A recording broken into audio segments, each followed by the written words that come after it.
This video is brought to you by MPEC Printery, specializing in t-shirt printing, posters, and shipping from the USA.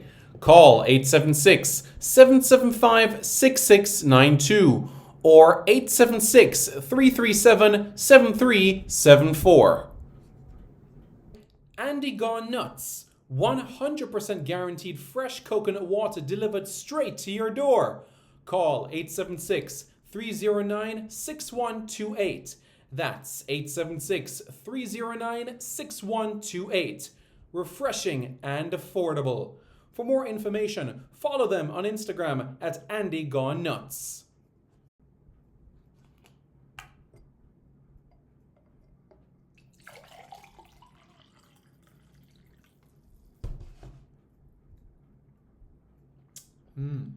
Truly refreshing.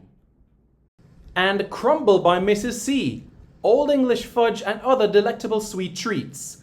Call or WhatsApp 876-586-0471. That's 876-586-0471. This video is also brought to you by BLC Jamaica Security Electronics, specializing in alarm system, video surveillance, camera system or CCTV, barrier system, gate automation, and access control. Call 876-320-7711. That's 876-320-7711 or 876-351-1105. That's 876-351-1105. Welcome to the history of Jamaican football. This is 113 years of Jamaican football in one video. Sit back, relax, and enjoy the history of Jamaican football. So, where did it all begin? Well, let's go back to 1654. In late 1654, English leader Oliver Cromwell launched the Western Design Armada against Spain's colonies in the Caribbean. In April 1655, General Robert Venables led the Armada in an attack on Spain's fort at Santo Domingo Hispaniola. However, the Spanish repulsed this poorly executed attack, known as the Siege of Santo Domingo, and the English troops were soon, troubled by diseases. Weakened by fever and looking for an easier victory following their defeat at Santo Domingo, the English forces then sailed for Jamaica, the only Spanish West Indian island that did not have new defensive works. Spanish Jamaica had been a colony of Spain for over 100 years. In May 1655, around 7,000 English soldiers landed near Jamaica's Spanish town capital. The English invasion force soon overwhelmed the smaller numbers of Spanish troops. At the time, Jamaica's entire population only numbered roughly around 2,500 people. In the following years, Spain repeatedly attempted to recapture Jamaica, and in response, in 1657, the English governor of Jamaica invited buccaneers to base themselves at Port Royal on Jamaica to help defend against Spanish attacks. Spain never recaptured Jamaica, losing the Battle of Ocho Rios in 1657 and the Battle of Rio Nuevo in 1658. One historian wrote that for England, Jamaica was to be the dagger pointed at the heart of the Spanish Empire. Despite the fact that Jamaica was an English colony, Cromwell increased the island's white population by sending farmers, indentured labourers, land surveyors, and other agriculture-based workers to the island. England gained formal possession of Jamaica from Spain in 1670 through the Treaty of Madrid. 2 centuries later, the beautiful game of football was introduced to Jamaica. It was in fact introduced to Jamaicans in 1890 and taught all across the island. And 3 years later, in 1893, the Kingston Cricket Club was founded, and this started football on the island. 2 years later, women's football was visible on the island. In 1910, the Jamaica Football Federation was formed. This was 6 years after FIFA was formed, but they were not a FIFA member just yet. Between 1925 and 1932, a Jamaican men's national team was formed and played a number of friendlies, mostly against Haiti. Those matches were played at Sabina Park, the main cricket ground of the island. March 22, 1925 is a day never to be forgotten in Jamaica's footballing history, as it was the first time the nation took the field as they defeated Haiti by 2-1 in Port-au-Prince. Willie Passalege, a man that was born in Jamaica of Portuguese heritage, was Jamaica's first goal scorer in international football in that very game. 1930 was Jamaica's first competitive assignment as they competed at the 1930 edition of the CAC Games in Cuba. Jamaica, they finished 5th out of 6 teams. They fell 3-1 to Cuba and 5-4 to Honduras. In the following years, female football clubs started to form in Kingston, playing a first match in the Stadium Sabina Park in November 1935 to raise funds for charities.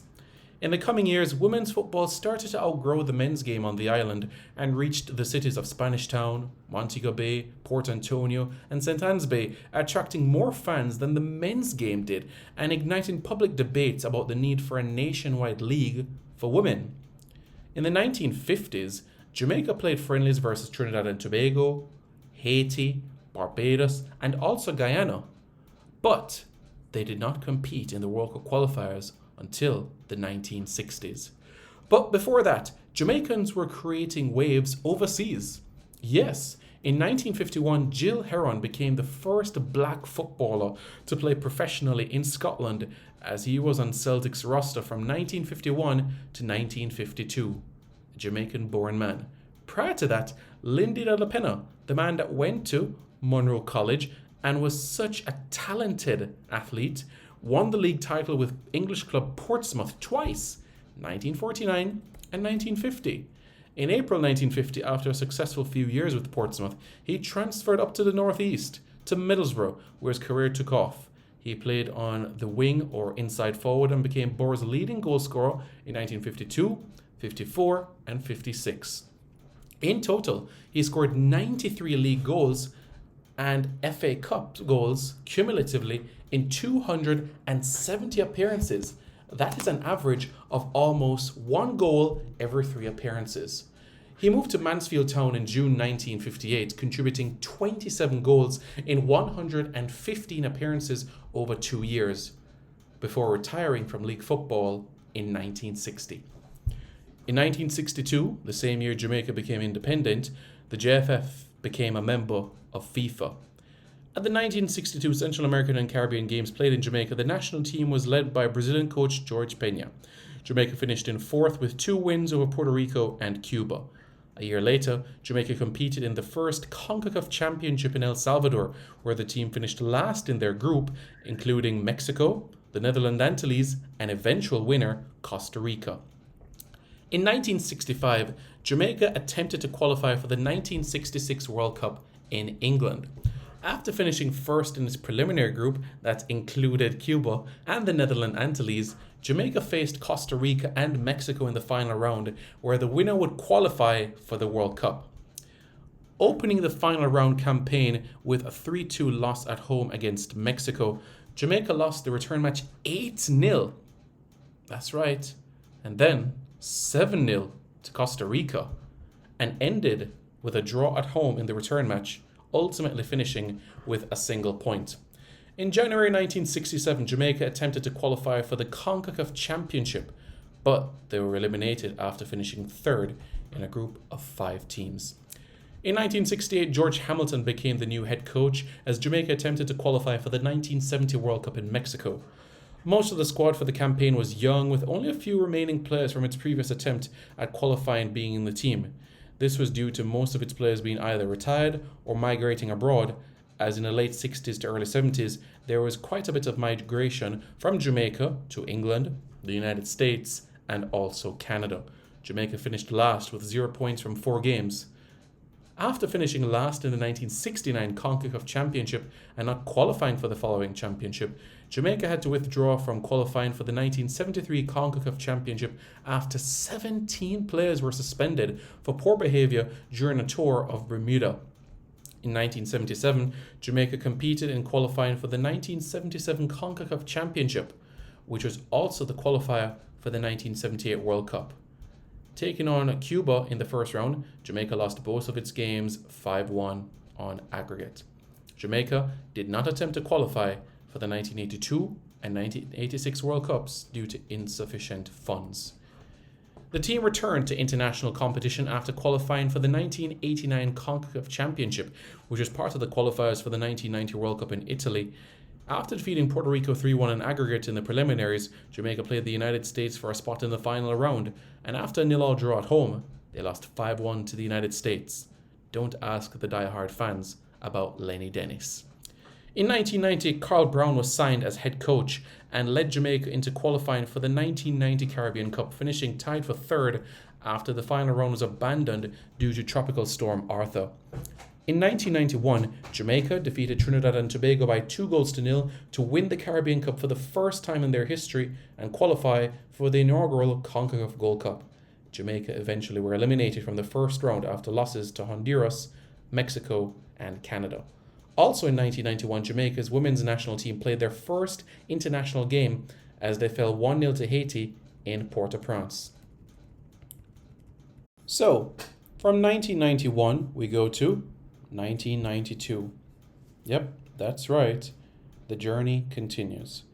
After the Jamaicans lost to Trinidad and Tobago in the final of the 1992 Caribbean Cup, they started their campaign in preliminary rounds of qualifying for the 1994 World Cup. After defeating Puerto Rico 3-1 in aggregate in the second preliminary round, Jamaica eliminated Trinidad and Tobago and were grouped with Bermuda, Canada, and El Salvador, two of which would advance to the final round. Jamaica opened the second round with 2 1-1 draws against Canada and Bermuda, while the team lost its return match in Canada after a single goal from Dale Mitchell. After a 3-2 home win over Bermuda and 2 losses to El Salvador, Jamaica finished in third place and were eliminated. In 1993, Jamaica finished in second place after losing on penalties to Martinique of the final of the Caribbean Cup. This, of course, was a qualifier for the 1993 Gold Cup, which was held later that calendar year. During the tournament, the Jamaicans fell 1-0 to the United States. They bounced back with a victory over Honduras and drew with Panama. Eventually, they finished tied third in that Gold Cup after they drew 1-1 with Costa Rica in the third place playoff. The first time that Jamaica was advancing to the semi-finals of the CONCACAF Gold Cup, and the furthest and one of their best ever performances in the history of the tournament. Despite a 6-1 loss to Mexico in the semi-finals in Mexico City at the Azteca, well, yeah, there we go. And then we saw what happened later on in that third place playoff, a 1-1 draw and a bronze medal for Jamaica. After not qualifying for the final round of the 1994 Caribbean Cup, despite recording its largest margin of victory, a 12-0 victory over the British Virgin Islands, the team decided to hire Brazilian René Simões with the goal of helping the team to qualify for 1998. After being eliminated in the group stage of both the 1995 Caribbean Cup and the 1996 Caribbean Cup, Jamaica opened its 1998 World Cup qualifiers with a 2-0 aggregate win over Suriname. As we know, this followed with the victories over Barbados, which led Jamaica into the semi-final round. Yep, that is right, led to the semi-final round. And who did Jamaica play? Well, you tell me. That's right, Mexico, Honduras, and St. Vincent and the Grenadines. Mexico, Honduras, and St. Vincent and the Grenadines. So that was the semi-final round for the Jamaicans. And guess what? This is something which they conquered tremendously. Top of the group, only lost once. And along the journey, guess who scored at the Azteca? Walter Boyd.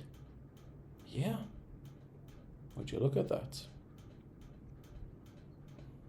So that is what we'll have to say there. And then came the final round in 1997. Jamaica opened their campaign with a 0-0 draw against the Americans before being slapped for 6 by Mexico. Brought down to earth with a 0-0 draw against the Canadians and a 3-1 loss to Costa Rica. But then the tables started to turn.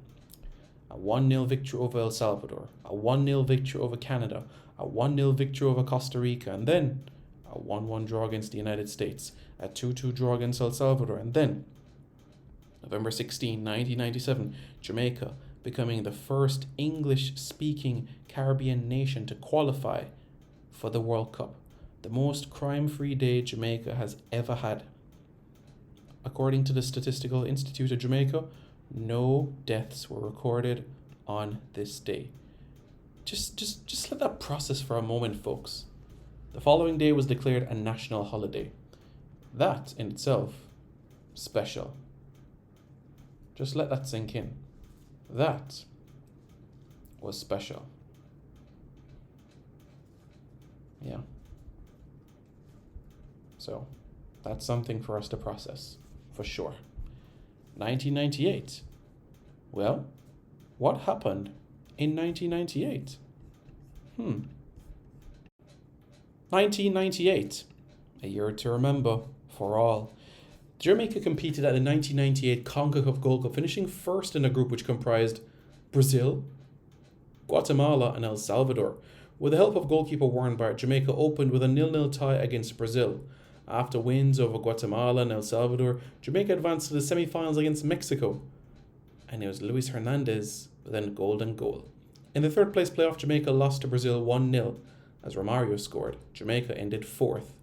At the 1998 FIFA World Cup, Jamaica finished third in their group, which comprised Argentina, Croatia, and Japan. Jamaica's victory came against Japan with Theodore Tapa Whitmore scoring both goals. Robbie Earle scored Jamaica's first ever goal in World Cup history. The following month, Jamaica competed in the finals of the 1998 Caribbean Cup, which was a qualifier for the 2000 CONCACAF Gold Cup. After finishing first in their group, Jamaica won the final 2-1 against Trinidad with goals from O'Neill MacDonald and Dean Sewell. In 1999, Jamaica experienced its biggest defeat in a 9-0 loss against Costa Rica. After finishing second in this group, Jamaica were eliminated by Cuba in the semi-finals of the 1998 Caribbean Cup. At the Gold Cup, Jamaica finished last in their group after losses to Honduras and Colombia. In 1999, Jamaica also made their debut at the Under-17 FIFA World Cup in New Zealand, where Jamaica fell to Burkina Faso 1-0, Paraguay 5-0, and Qatar 4-0. The star players from that tournament for Jamaica, Keith Kelly and Alian Whittaker. René Simoes was replaced by Sebastião Lazzaroni, and the torch went on to Clovis de Oliveira. De Oliveira guided the Jamaicans to the final round of the World Cup qualifiers, but failed to qualify the team to the 2002 Gold Cup on goal difference. Jamaica made their debut at the Under-20 World Cup this year and started on a positive note as they held Egypt to a 0-0 draw. But after that, they fell 1-0 to Finland and 5-1 to Argentina. Fabian Dawkins scored Jamaica's first goal at an Under-20 World Cup. September 2, 2001, Jamaica's 49-game unbeaten run came to an end as they fell to Mexico 2-1. A few days later, Clovis de Oliveira was sacked after going down 1-0 to Honduras. Carl Brown was replaced for the last two games, with Jamaica still having a chance, but Joe Maxmore broke Jamaican hearts in a 2-1 victory to make the 2002 World Cup no longer possible. The Jamaicans then fell 1-0 to Costa Rica in the last game of the campaign at home as William Sunsing scored. In 2002, the Reggae Girls qualified for the 2002 CONCACAF Women's Gold Cup, the qualifying tournament for the 2003 Women's World Cup, but lost all of their preliminary round games. In 2006, the team qualified for the Women's Gold Cup again and finished in fourth. 2003, though, saw a year of change. Yep, that is right, change. 2003, there was change in leadership. Captain Burrell, who was in the hot seat for 9 years, was voted out as Creston Boxill took over. Jamaica went to the 2003 edition of the CONCACAF Gold Cup and got to the quarterfinals. Yep, they lost the opener 1-0 to Colombia in the Orange Bowl Stadium in Miami, but 2 days later defeated Guatemala 2-0, and Andy Lowe and Andy Williams scoring for Jamaica. In the quarterfinals, they took on Mexico at the Azteca, and they were hit for 5. 2004, Boxhill travelled to Brazil and sat and talked with Lazzaroni and convinced him of another stint. There were also some memorable performances that year as Jamaica defeated two-time World Cup winners Uruguay 2-0 and Venezuela, a team that was on the rise in international football, Marlon King scoring on his debut as Jamaica won that game by 2-1. The World Cup qualifiers for 2006 came around where Jamaica took on the United States, drew 1-1, fell 2-1 to Panama at home, then defeated El Salvador 3-0, and then drew 1-1 with Panama away. A disappointing 0-0 draw against El Salvador meant that Jamaica needed to defeat the United States on the final day. But that they couldn't do. Jamaica miss out on yet again another World Cup. Lazzaroni went, and Wendell Downswell came into the hot seat and went on a 14-game unbeaten run. He gave Luton Shelton his debut, and on November 24, 2004, Luton Shelton scored 4 goals on his international debut. No other man on the planet has ever done this, in a 12-0 win over St. Martin. The Caribbean Cup campaign went into 2005, which Jamaica won. Thanks to Luton Shelton, Jamaica defeated Cuba by a 1-0.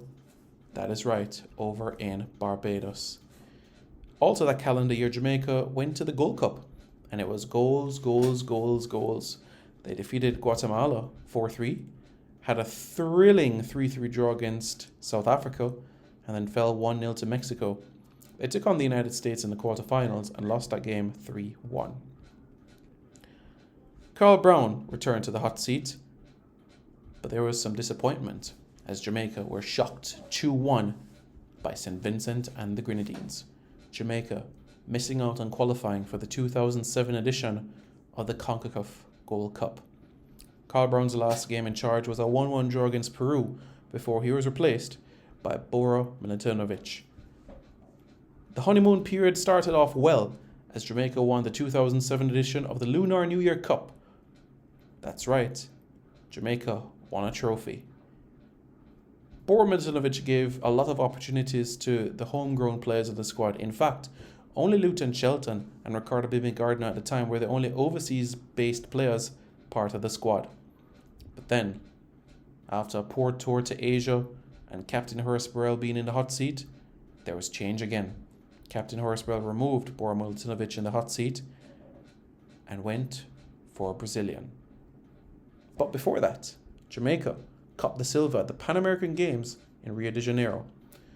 Kemar Dadadele, Eric Vernon, Dwayne Miller, Dwayne Carr, James Thomas, John Ross Doyley.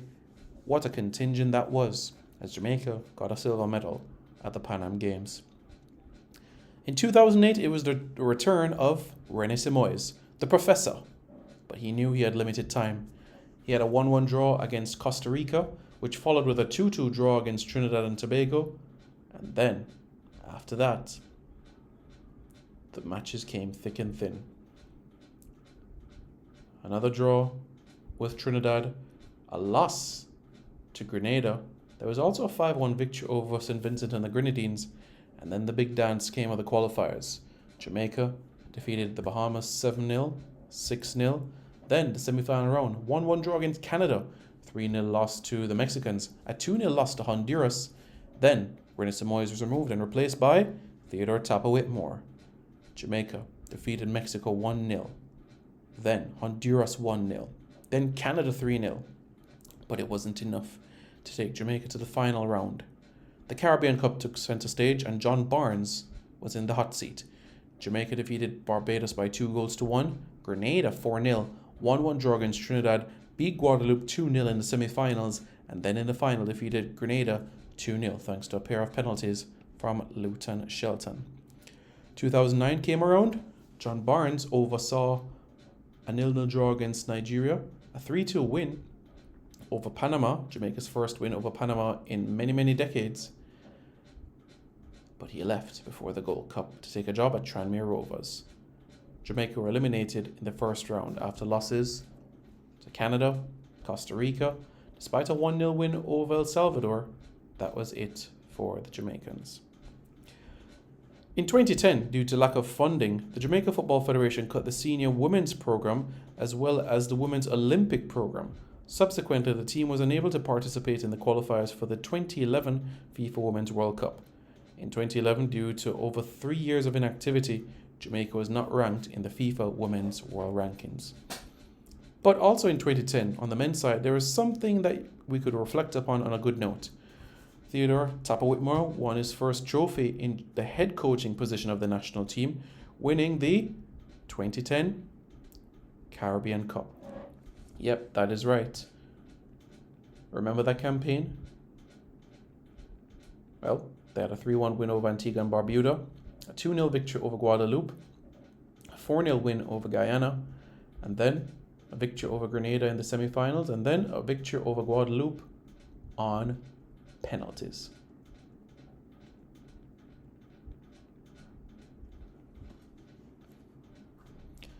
The under-17s, well, that's what the 2011 campaign was all about. Jamaica qualified for the under-17 FIFA World Cup after winning their quarterfinal against Honduras at the Montego Bay Sports Complex. Jason Wright with a brace as Jamaica qualified for another under-17 World Cup. Jamaica went to the 2011 edition of the CONCACAF Gold Cup and they created history by, that's right, topping their group with 3 wins: Grenada, Guatemala, and Honduras. But in the quarterfinals, they fell 2-0 to the United States. At the Under-17 FIFA World Cup, there were some memories for the Jamaicans to reflect on. Despite an opening game 1-0 loss to Japan, they did score their first ever goal at an Under-17 FIFA World Cup as they fell 2-1 to Argentina. Silano Barnes scoring Jamaica's first ever goal at the Under-17 FIFA World Cup. But a couple of days later, you guys know what happened? Yeah, they got their first ever point at an Under-17 World Cup after a 1-1 draw against France. Andre Lewis scoring for the Jamaicans. 2012 came along and the World Cup qualifiers and the Caribbean Cup took center stage. The year started with Jamaica playing Cuba in friendly matches, Georgina James scoring on debut in a 1-0 victory, and then a couple of days later in Montego Bay, Jamaica won 3-0. Jamaica then went over to New Zealand and won by 3-2. That's right, Xavier Virgo, Jermaine Stewart, and Navian Boyd, 3 players who were playing their football on the island in that period of time. Yeah, they scored. That's right. That's right.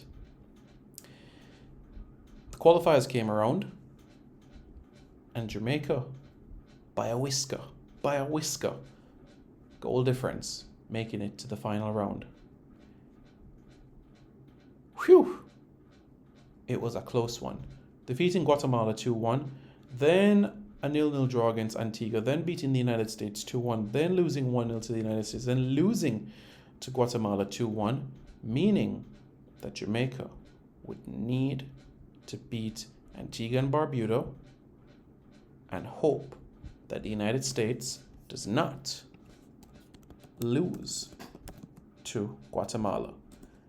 If Jamaica won by 2 clear goals and the United States did their business, then it was good. But it was nervy moments. The United States were leading by 3-1.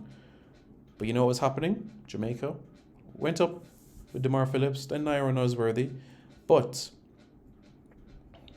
the Antigua and Barbuda team, they pulled one back. And they were only leading 2-1. Jamaica needed a goal. They needed a spark. If they had any chance of advancing, they needed another goal. And then, in came Dane Richards. And then, once more, a beautiful pass from Jermaine Hugh. And Dane Richards again. Jamaica were through to the final round. To end the year, Jamaica took part in the Caribbean Cup. But it wasn't one to remember. It was disappointment. A 2-1 loss to French Guyana, a 0-0 draw against Martinique, and then a 1-0 loss to the Cubans. Disappointment. It was disappointing as Jamaica were eliminated and didn't qualify for the 2023 edition of the CONCACAF 2013 edition of the CONCACAF Gold Cup. 2013 came around, and Jamaica started the year positively. A 0-0 draw against Mexico, the first team outside of the United States, Honduras and Costa Rica, to avoid defeat at the Azteca with that 0-0 draw. New faces were seen in this game, with Joby McAnuff returning for the first time in essentially a decade. Gareth McCleary got an opportunity. Marvin Elliott we saw in a World Cup qualifier. We also saw Theo Robinson as well. But the wheels fell off as Jamaica took on Panama. Jamaica were leading by a 1-0, thanks to a goal from Marvin Elliott. But a torn ACL from Naira Nusworthy meant a change came. And then Omar Daly played at right back, and Jermaine Taylor shifted to central defence with Adrian Mariappa. Even though Lloyd Doyley was on the bench, who has played 300 games with Adrian Mariappa at Watford, but it was Omar Daly that was put on at right back. The Panamanians equalised. It was 1-1. And Jamaica didn't win a game in the final round. 5 draws, 5 losses. Winfred Schaefer came into the hot seat, where Jamaica got a draw against Panama, 0-0 draw, a 1-1 draw against Costa Rica, ended the campaign with a 2-2 draw against Honduras. In 2014, Cedella Marley was named the team's official ambassador and helped the team with their fundraising efforts. On June 24, 2014, the team launched the fundraising campaign Strike Hard for the Reggae Girls to raise $50,000 to pay for practices, travel expenses, housing, nutrition, and equipment in preparation for the 2014 CONCACAF Women's Championship, where they hope to secure a spot at the 2015 Women's World Cup in Canada. Under coach Maren Gordon, the Reggae Girls finished third in their group, but failed to qualify for the 2015 World Cup. A 6-0 victory over Martinique, but losses to Costa Rica and Mexico ended the campaign. On the men's side, the Reggae Boyz won the 2014 Caribbean Cup, their 6th title.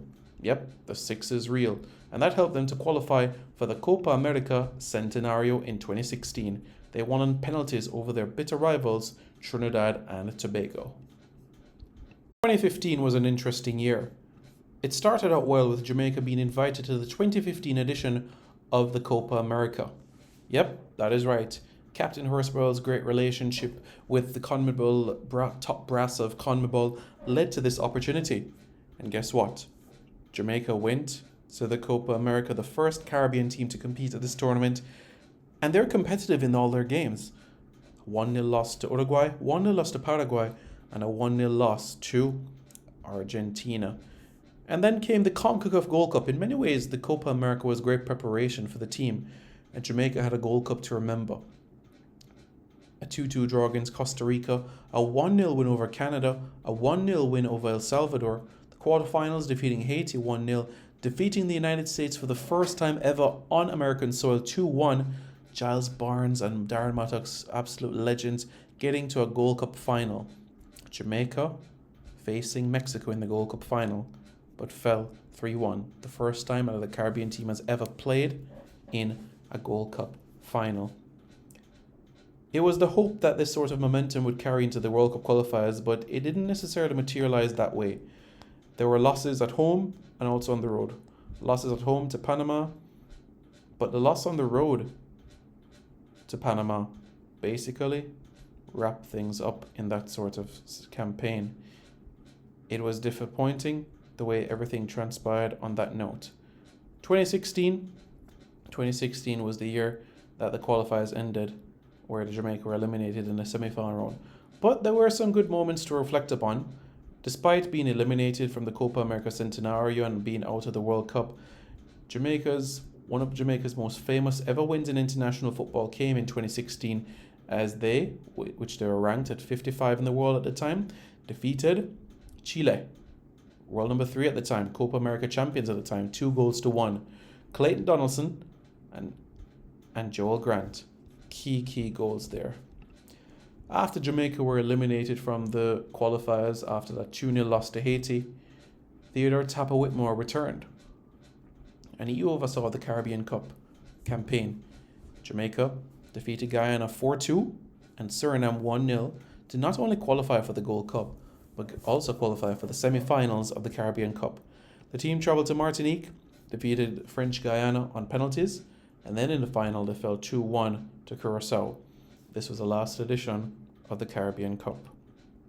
2017, Jamaica also made it to the Gold Cup final. They started their campaign with a 2-0 win over Curacao, then a 0-0 draw against Mexico, then a 1-1 draw against El Salvador, defeated Canada 2-1, defeated Mexico 1-0. In the final, they fell 2-1 to the United States. Javon Watson scored for the Jamaicans. In 2018, it was the emergence of the CONCACAF Nations League. Yep, that is right, the newest competition. Jamaica's first ever CONCACAF Nations League game, they defeated the Cayman Islands 4-0. Darren Mattock scored Jamaica's first ever goal in the CONCACAF Nations League. Yep, that is right. And then they took on Bonaire, and you know what happened in that game against Bonaire? They won 6-0. And then they defeated Suriname. But a 2-0 loss to El Salvador meant that Jamaica will be playing in League B of the Nations League in 2019. They did qualify for the Gold Cup though. On the women's side of things, there were adjustments, and something was starting to happen. Jamaica breezed through qualifiers in the Caribbean stage, but when they took on Haiti, it was a game that defined everything, and it felt like Jamaica had qualified from that game. In Haiti, Jamaica secured a 2-2 draw to help them advance to the final round of the Caribbean qualifiers. After breezing through that, they advanced to the CONCACAF Women's Championship, where despite a 2-0 loss to the Canadians, they bounced back with a victory over Costa Rica and also defeated Cuba. They got to the semi-finals and took on, well, the United States. They lost to the United States, but they still had a second bite of the cherry. They took on Panama. It was simple: win and qualify for the World Cup, lose and go to the Intercontinental Playoffs and play Argentina. It took a penalty shootout, and Dominique Bonflaza is a name that all Jamaicans should never forget, as that was the young lady that helped Jamaica score the winning penalty. We must also give a special shout out to the goalkeepers that have played an important role in that campaign as well. Sydney Schneider kept between the sticks for the Jamaicans the majority of that campaign. But in that shootout itself, 2 big saves were made. 2 big saves from Nicole McClure to help Jamaica qualify. And that is exactly what happened from there on in. The Reggae Girls qualified for the World Cup. 2019 came around, and there was some things to praise about from the boys and girls standpoint. The Jamaicans defeated the United States for the first time in a friendly international, Shamar Nicholson with a bullet strike. Then came the Gold Cup, the first time that Jamaica was hosting a Gold Cup match, the first time the Caribbean was hosting a Gold Cup match. Jamaica defeated Honduras by 3-2. Deva Orgil with a brace, and Damian Lowe. 3-2 victory. Jamaica went to the semi-finals of that Gold Cup before losing 3-1 to the United States. 3 Gold Cups in a row where Jamaica went to the semi-finals. On the women's equivalent at the Women's World Cup, Jamaica fell 3-0 to the Brazilian outfit. They also fell to the Italian outfit, and then they lost 4-1 to Australia. Havana Salone scoring Jamaica's first ever World Cup goal.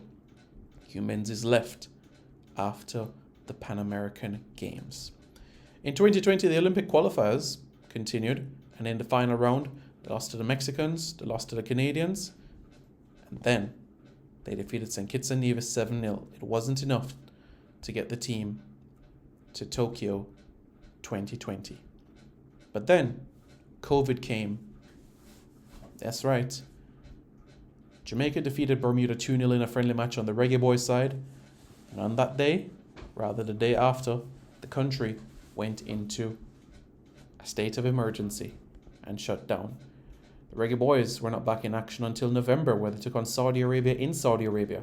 Fell 3-0 in the first game, but won 2-0, and there were encouraging signs with debuts to Ravel Morrison, Daniel Johnson. It was certainly a moment to look forward to. 2021, the battle for passports, were they also challenges as well.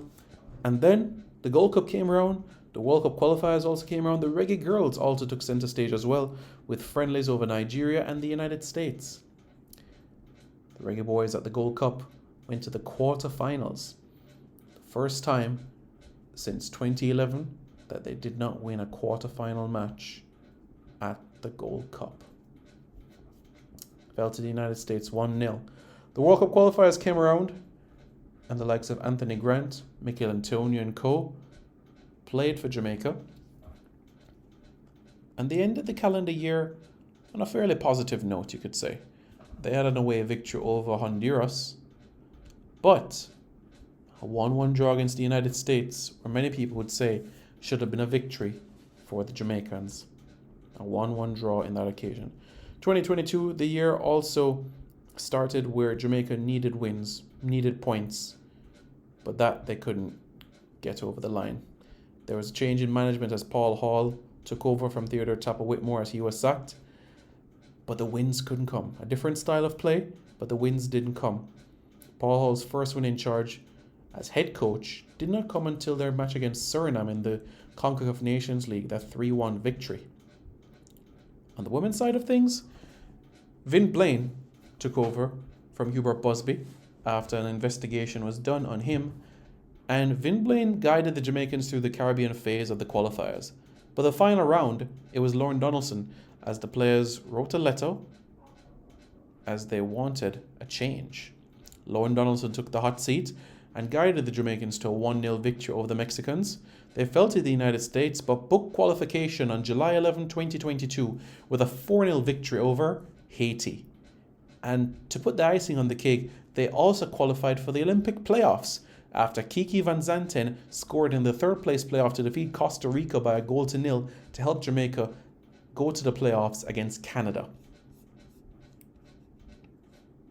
A wonderful year 2022 was for the Reggae Girls.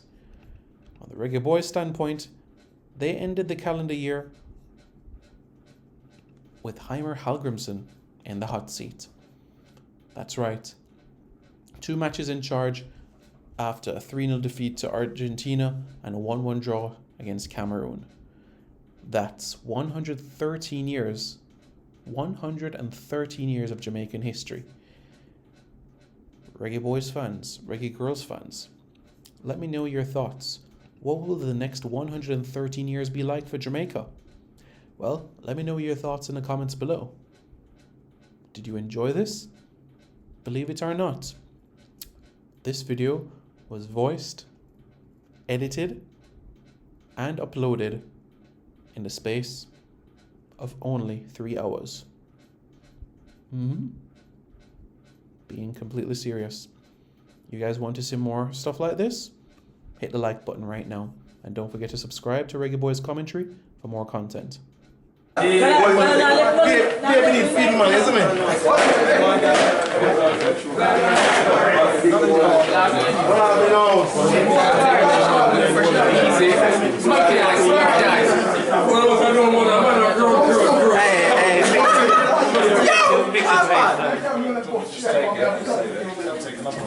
Take him free.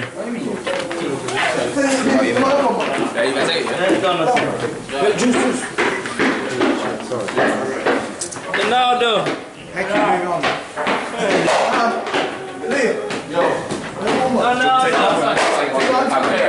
With the camera.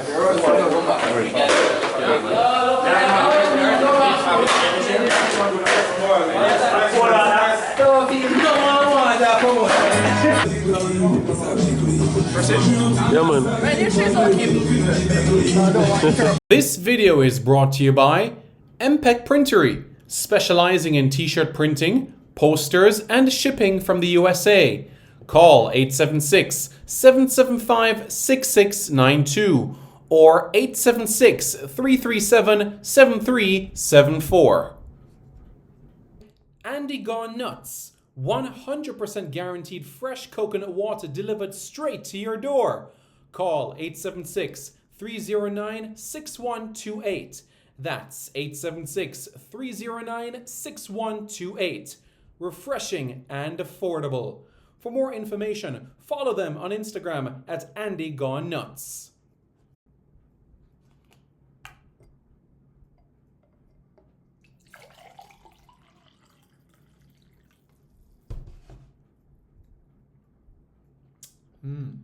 Truly refreshing.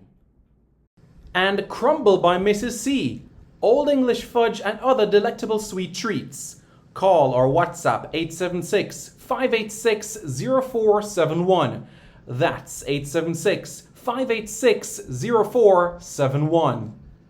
This video is also brought to you by BLC Jamaica Security Electronics, specializing in alarm system, video surveillance, camera system or CCTV, barrier system, gate automation, and access control. Call 876-320-7711. That's 876-320-7711 or 876-351-1105. That's 876-351-1105.